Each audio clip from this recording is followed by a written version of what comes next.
All right, so today we are really diving deep into the world of deep learning. We're Yeah. cracking open the deep learning book, the one hmm by Goodfellow, Bengio, and Courville. This book, let me tell you, it's a beast. It's the Bible. It is the Bible, and it's a There diness. it is. Our mission today is to decode it, make it make sense.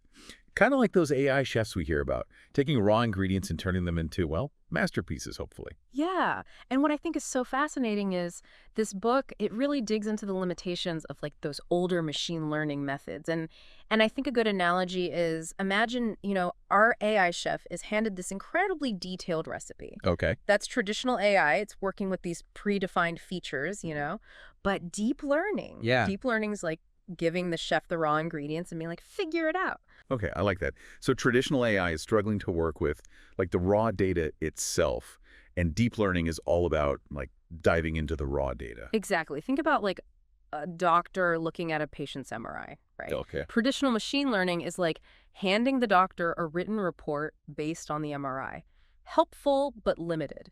Deep learning is like giving the doctor an AI that can analyze the raw MRI pixels itself and figure out what's important, on its own. So it's like giving that AI chef like X-ray vision to Right. see the structure within the ingredients instead of just being able to like measure out flour. They understand like gluten molecules and how they're interacting. You got it. And this book, it really takes us on this journey of how these deep learning models, through this series of nested mappings, they progressively extract more and more abstract features from the data. Nested mappings. Okay, break that down for me. Okay, so imagine our AI chef, right? They see a pile of pixels and they start grouping them. Edges, corners, shapes. Each layer of mapping is like a new level of understanding. Eventually, those pixels, they become a cake. Or, a medical diagnosis if love we're what? sticking with doctors. Right, this is amazing.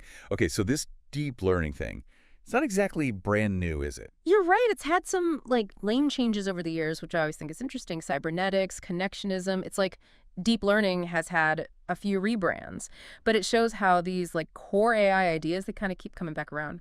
Yeah. So what was the turning point though? What put deep learning on the map? I think a lot of people would point to 2006. Jeffrey Hinton, a big name in the field, made this breakthrough with what are called deep belief networks.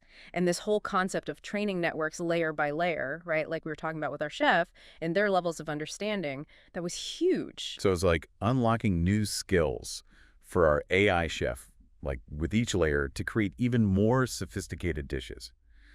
But okay, to really appreciate these techniques, we kind of need to be able to speak their language. Right. Don't tell me I need to go back to school for this. No PhD required, I promise. Like a good traveler who picks up a few key phrases. And Right. we just need a few key terms. Let's start with matrices. Think of them like our chef's recipe book, where every page is this 2D array of numbers. Okay, so instead of flour and sugar, we're talking rows and columns of data. Oh. What else is in this AI recipe book? Well, every good chef understands proportions, Okay. right? Right. In deep learning, we talk about norms. It's how we measure distances in that recipe book, seeing how far apart different ingredients or data points are from each other. Okay. The L1 norm is a big one. This one focuses on which ingredients are even present at all, not just how much of each one. So it's like our AI chef saying, we need cinnamon in this recipe no matter what, not just, oh, a sprinkle of cinnamon might be nice. Yes, exactly. It's about identifying those like crucial elements. Now, remember how our recipe book was organized? Eigenvectors and eigenvalues, these are like the hidden structure in that book. They tell us the directions of greatest variance. Basically, they reveal which ingredients have the most impact on the final dish. Okay, so if our AI chef swaps out the sugar for honey, the eigenvectors and eigenvalues would help us understand how that changes the entire recipe. Exactly, and how drastically it might change it. Wow, this is amazing. We've got the recipe, we're starting to understand the ingredients, but how does our AI chef actually start cooking with this data? That's where things get really interesting, right? You're telling me that's where probability comes in. Because just like even the best chef knows that, even with the best recipe, there's going to be some variation. Yeah, of course. Deep learning uses probability to deal with uncertainty, to make decisions based on data. It's like you can measure out your ingredients perfectly, but sometimes the souffle just falls. Exactly. A good chef, they know how to adjust, how to improvise, And that's what, like, these probability distributions, that's what they help us with, right? They help us understand those likelihoods. Think of it like this: a probability density function. That's like a map of all the possible outcomes, showing us where things are most likely to land. Okay, so it's not about following the recipe blindly. It's about understanding, like, the possible variations. Yeah. Okay. What about expectation? That's another one. How does that play into this whole thing? Yeah, so acceptation, it's all about averages, but it's weighted by probability, right? It's like our chef saying, okay, 80% of the time this needs 20 minutes in the oven, but 20% of the time it needs 25. Gotcha. Expectation gives us that, like, the best guess based on those odds. So it's like having a sense of the average outcome, even with all those, like, little variables in the mix. What about variance? That one sounds a little more chaotic to me. It can be. Variance is all about how spread out those possibilities are. Low variance, our chef is feeling pretty good. Right. High variance, things could go a lot of different ways. So a simple recipe, like, I don't know, boiled eggs, would be low variance. But a souffle, that would be high variance. Exactly, you got it. Okay, that makes sense. And covariance, that tells us how those variables, like, interact with each other. Yes. Covariance tells us, do these two things, do they tend to move in the same direction? Like, if one goes up, does the other one go up too? Gotcha. Our AI chef might learn that, you know what, when the humidity's high, I need to adjust my baking time. Covariance helps spot those kinds of relationships. Fascinating. This is all fascinating. Yeah. But I got to ask, how does a deep learning model actually learn from all this? From the data, the probabilities, all these possible outcomes, it's got to be more than just, like, reading a recipe book. Right. It's time to put on the chef's hat and get to the learning process. That's where gradient descent comes in. And this is a good one. Picture our AI chef. Mm-hmm. They taste the dish, right? And then based on the taste, they adjust the recipe. So it's like a feedback loop. Exactly. They're constantly tweaking those parameters, right? The amount of each ingredient, cooking time, whatever it takes. And they're trying to get closer and closer to, That perfect that perfect flavor. Very ideal, yeah. That's what gradient descent is. It's about finding that sweet spot in the recipe. So it's an iterative process. Taste, adjust, repeat until it's perfect. Oh, okay. I like that. What about back propagation? Is that like the specific instructions for how our chef should tweak the recipe? You got it. Back propagation, that's the algorithm that actually figures out how much do we adjust each parameter. Okay. A pinch more salt, a minute, like, cooking time. Like, it's a super efficient feedback system that guides our AI chef to that perfect recipe. This is amazing. Okay, so this is really cool. But what I think makes deep learning really stand out, and I keep hearing this term, representation learning, is that kind of like what makes these AI chefs so special? It's huge EE. I mean, representation learning, that is really at the heart of what makes deep learning so powerful. Because it's the ability to not just, like, see the ingredients, but to understand the relationships between them. Okay, so instead of just knowing that flour, eggs, and sugar make a cake, it's about understanding the subtle interactions between them. Yes. At, like, almost a molecular level, I imagine. Exactly. And that's where the deep learning actually comes in. It's not just a buzzword. It's about building layers of understanding. Just like our chef goes from, raw ingredients to this beautifully layered cake, right? Each layer in a deep learning model, it extracts more and more complex features. More layers, more nuanced. The AI chef gets it more and more. Precisely. And that's what lets these deep networks, these deep learning models, represent really, really complex functions. I mean, things that traditional models they can't even come close to. Wow, that is power. But with great power comes great responsibility, right? How do we make sure our AI chef doesn't go overboard, doesn't overcomplicate the recipe, or start using ingredients that don't belong? That's a great question. And it's something that we have to think about. Just like a wise chef knows when to simplify, we use these things called regularization techniques. Regularization. It's like adding guardrails in the kitchen. Exactly. Yeah. It's all about finding that balance, that Yeah. sweet spot between complexity and being able to generalize, Right. One technique we use is called L1 regularization. And this one, it encourages something called sparsity. Sparsity. Okay. Meaning it wants to use the fewest ingredients or features as possible.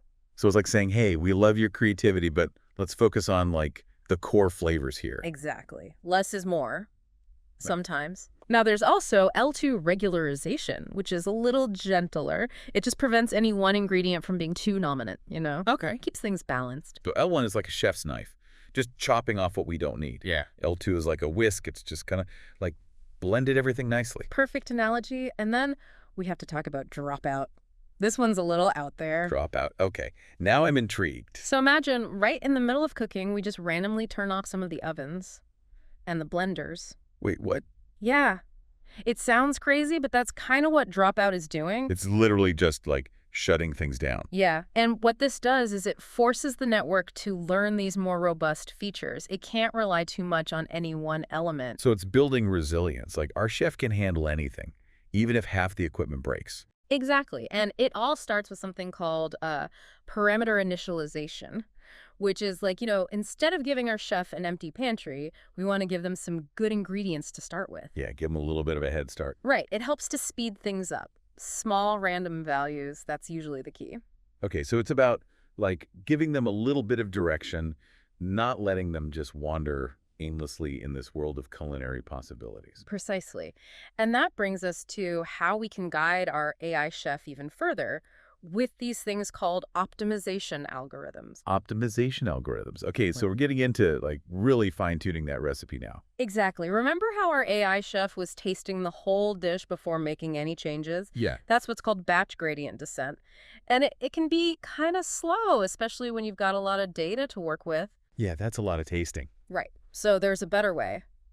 Stochastic gradient descent, or SGD, instead of the whole dish, it's like taking small bites Okay. and adjusting based on each bite. So it's getting more feedback more frequently. Exactly. It's faster, it's more efficient. But SGD, as good as it is, sometimes it needs a little help. A little boost. Like we need to add a little something extra to the recipe. Right. And we call this momentum. Think of it like giving our AI chef a little push in the direction they're already heading. Okay. Helps them move faster. So it's about maintaining that momentum, that speed, and not getting bogged down. Exactly. And then we have Nesterov momentum, which is even better. It's like giving our chef a little bit of foresight. So they take a step in the direction of the momentum, right? All right. But then they kind of look ahead. They taste from that new location and then make a final adjustment. Oh, so they're anticipating. Yes. Yeah. But, even with all of this, there are still challenges. Challenges. What could possibly go wrong in our AI kitchen now? Seriously, we've got momentum, we've got foresight. What could go wrong? Okay, so imagine this, right? Our AI chef, they're navigating this recipe book, but it's like a flavor landscape. Okay. And there are these, like, cliffs where the taste changes drastically with just a tiny tweak. Whoa. Okay. That's what we call cliffs in the cost function. It's where the gradient changes really abruptly. So instead of a nice gradual hill, it's like a sheer drop-off. Exactly. Yeah. And if our learning rate is too high, meaning our AI chef is making big changes all at once, they could jump off that cliff and, Disaster. exactly, ruin the whole dish. Okay, so how do we stop our chef from plummeting off the cliff? Gradient clipping, it's like setting up those guardrails, right? Limiting how much the recipe can be changed at once. Okay, so like a safety net, just in case the AI gets a little too ambitious. Now, we've been talking about this AI chef, and they're working on one recipe at a time. But what about chefs who specialize? Like you've got your pastry chefs, your saucier. Are there different types of neural networks? 100%. And the book gets into this. Just like a pastry chef is amazing at desserts, different neural network architectures are designed for specific types of data. Take convolutional neural networks, CNNs for short. Okay. They're the masters of visual data, images, videos, that kind of thing. So while our regular AI chef might be confused by like a plate of spaghetti, a CNN would see the patterns, understand that it's not just a random pile of noodles. Exactly. They use these convolutional layers to pull out features from the images. Okay. Think of it like sliding a magnifying glass over a photograph, picking out those edges, corners, and shapes. It's like they have specialized tools for understanding visual information. Yeah. So cool. But what about other types of data? Like, what if we're dealing with something that's like sequential, music, or text? Do we need a different kind of chef for that? You're reading my mind.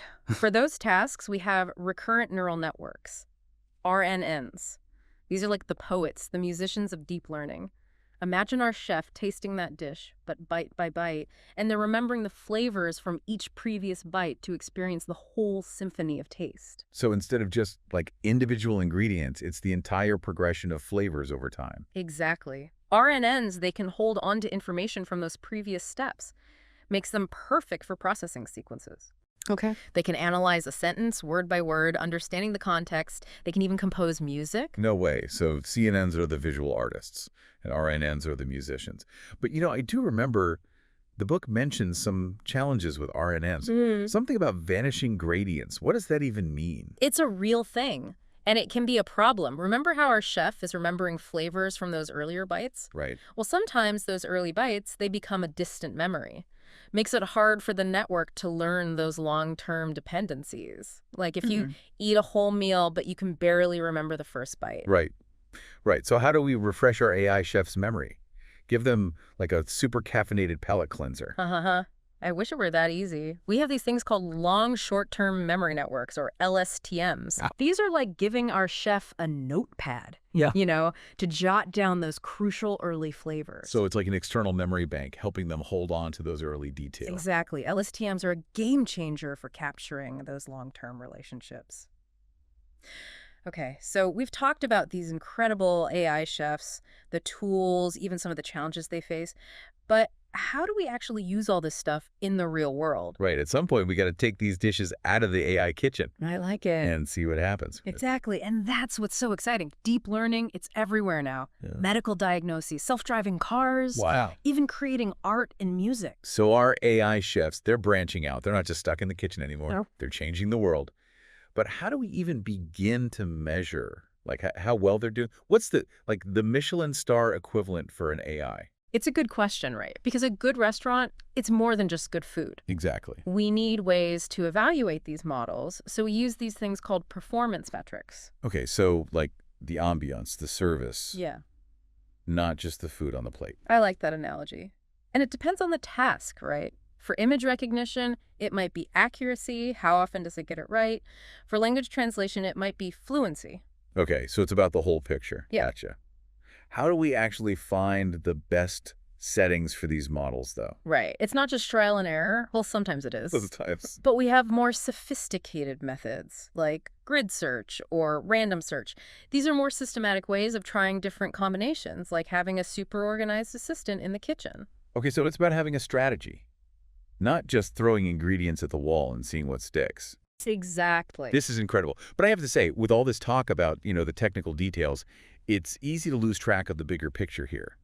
The thing that blows my mind is the potential of deep learning. Oh, absolutely. It's still early days, too.